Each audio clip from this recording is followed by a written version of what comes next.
नमस्कार दोस्तों, स्वागत है आप सभी का मेरे YouTube channel target study IQ में।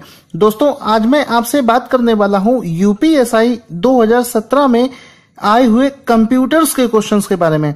एक्चुअली पहले से क्या था कि हम लोगों को ये आइडिया बिल्कुल भी नहीं था कि जीके वाले सेक्शन में कंप्यूटर्स के भी क्वेश्चन पूछे जाएंगे। तो जब 17 तारीख को एग्जाम शुरू हुआ तब इस चीज का पता चला कि जीके वाले सेक्शन में 4 से 5 क्वेश्चन कंप्यूटर्स के भी पूछे जा रहे हैं। तो दोस्तों ये मैंने कुछ एनालिसिस किया है आप लोगों के लिए कि आपको ज्यादा से ज्यादा फायदा पहुंच सके। अगर मेरे एफर्ट का 1 या 2% भी आपको फायदा हो गया तो कुछ ना कुछ आपको बेनिफिट ही मिलेगा। तो ये चीज एनालिसिस मैंने की है। अब देखते हैं कि ये कहां तक सही बैठती है। जैसे 17 तारीख के तीनों शिफ्टों में जो एग्जाम हुआ उसमें हर एक सेट में 3 से 4 क्वेश्चंस मिले। इसी तरीके से 18 तारीख में 2 क्वेश्चन मिले तीनों सेट में। 19 तारीख में केवल 1 सेट में क्वेश्चन आया था, बाकी दोनों सेट में नहीं आया। इसी तरीके से 20, 21 और 22 में भी 2 से 3 क्वेश्चन हर एक सेट में आ रहे हैं।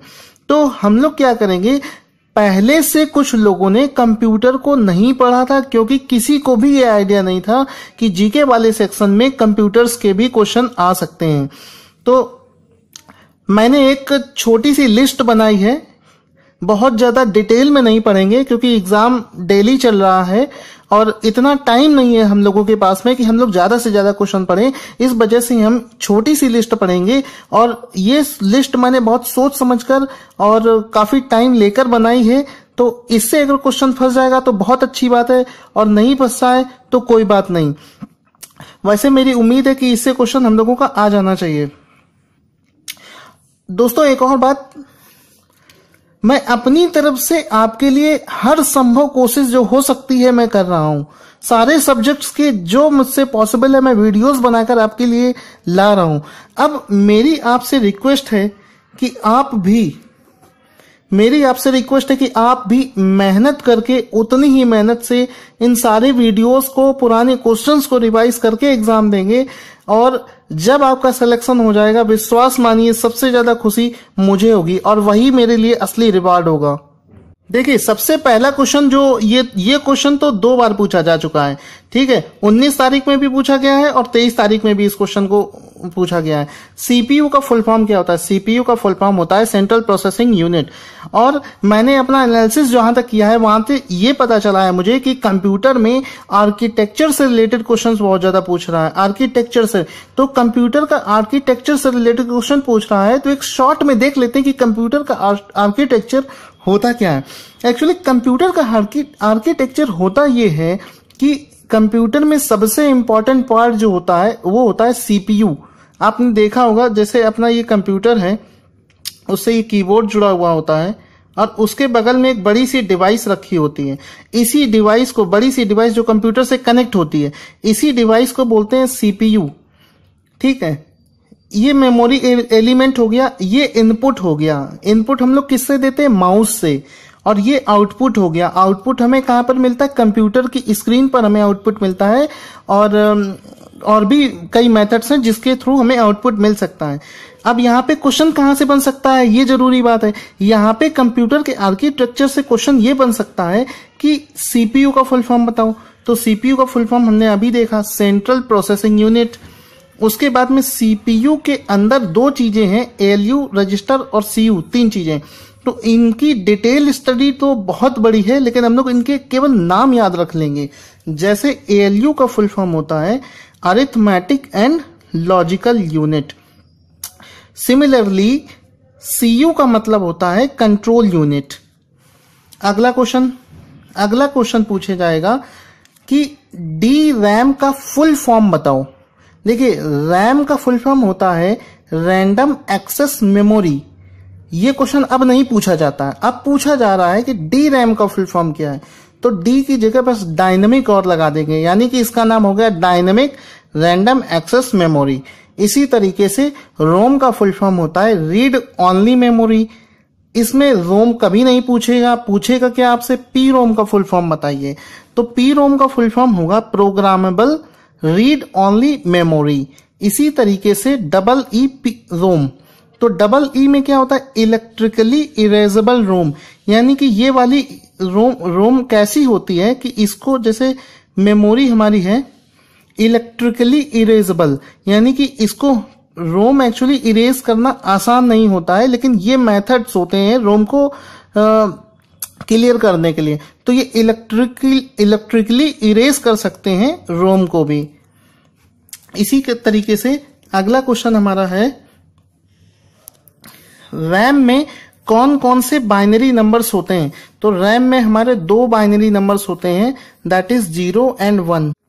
इसी तरीके से अगला क्वेश्चन है, कीबोर्ड में कितनी कीज होती हैं? तो इसका आंसर है 101, 101 कीज होती हैं।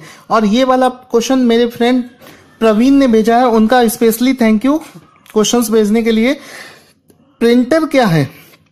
प्रिंटर एक आउटपुट डिवाइस है। देखिए प्रिंटर में हम लोग जाते तो प्रिंट आउट मिलता है ना हमें, तो ये एक क्या हुआ, प्रिंट आउट एक तरीके से आउटपुट हुआ, तो printer is a output device.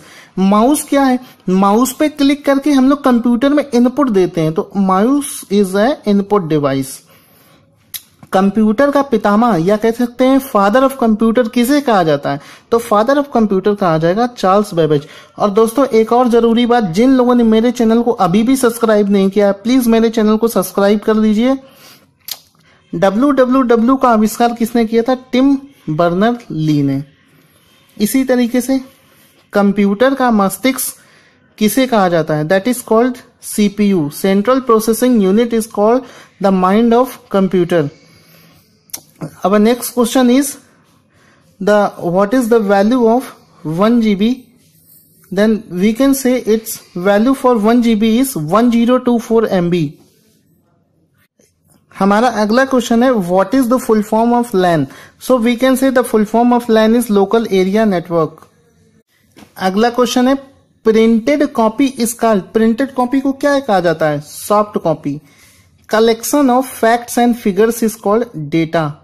यहाँ पे आपको दिया जाएगा, इंफॉर्मेशन भी दिया जाएगा ऑप्शन में, लेकिन आप इंफॉर्मेशन पर टिक नहीं करेंगे, आप collection of facts and figures में डेटा को एंट्री करेंगे। इसके बाद सबसे इंपॉर्टेंट क्वेश्चन, इस क्वेश्चन के आने की सबसे ज्यादा पॉसिबिलिटी है, ठीक है। MICR एक नाम दिया जाएगा, पूछा जाएगा MICR में C का फुल फॉर्म क्या है? तो MICR में C का फुल फॉर्म अभी आप लोग डायरेक्ट याद कर लेंगे, कैरेक्टर है। बाद में एग्जाम हो जाने के बाद में मैं आपको सारी चीजें डिटेल में समझा दूंगा, अभी केवल एग्जाम क्वालिफाई करने पे कोशिश करते हैं, तो जो चीज मैं बता रहा हूं उसको सीधा अभी याद कर लीजिए, बाद में मैं डिटेल में आपको सब कुछ समझा दूंगा। वैसे MICR का फुल फॉर्म होता है मैग्नेटिक इंक कैरेक्टर रीडर, तो इसमें C का मतलब होता है कैरेक्टर। अगला क्वेश्चन है, कंप्यूटर में प्रोसेसिंग कहाँ होती है? तो कंप्यूटर में प्रोसेसिंग CPU में होती है। आउटपुट देखने के लिए हम किसका यूज करते हैं? तो आउटपुट हमें कहां पे दिखता है? कंप्यूटर की स्क्रीन पे, और स्क्रीन को बोलते हैं मॉनिटर।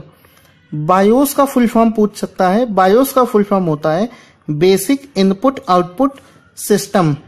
और दोस्तों आप लोगों से एक और मेरी रिक्वेस्ट है, जिन लोगों का सिलेक्शन UPSI में हो जाता है तो प्लीज मुझे जरूर से जरूर इन्फॉर्म करिएगा। और दोस्तों जिन लोगों, अगर आपको मेरा ये वीडियो पसंद आया हो तो प्लीज लाइक करिए, कमेंट करिए, सब्सक्राइब करिए, और आपका बहुत बहुत धन्यवाद।